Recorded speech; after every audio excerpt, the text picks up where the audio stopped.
You're Cordially Invited is out now on Amazon Prime and stars Will Ferrell and Reese Witherspoon. Yes, America's sweetheart in a new rom-com that I don't think necessarily had to be the rom-com that it was trying to be.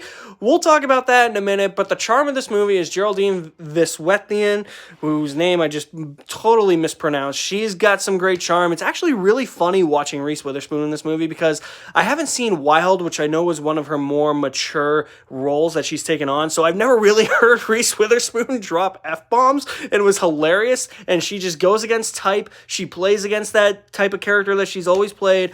Her being so unlikable and unironically a bitch was pretty funny. And I thought the first 15 minutes or so were really funny. There were some really good jokes in there. And I was like, oh man, like what is everybody talking about? This movie's going to be really funny. But it quickly turns into a snooze fest. For a movie that I thought was going to be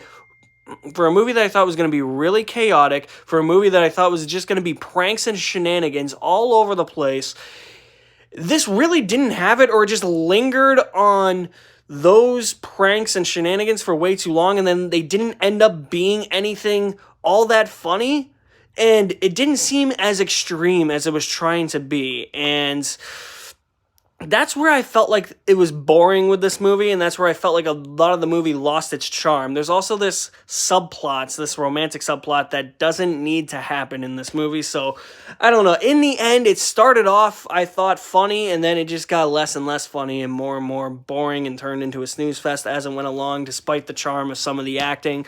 I guess you could skip this one, so yeah.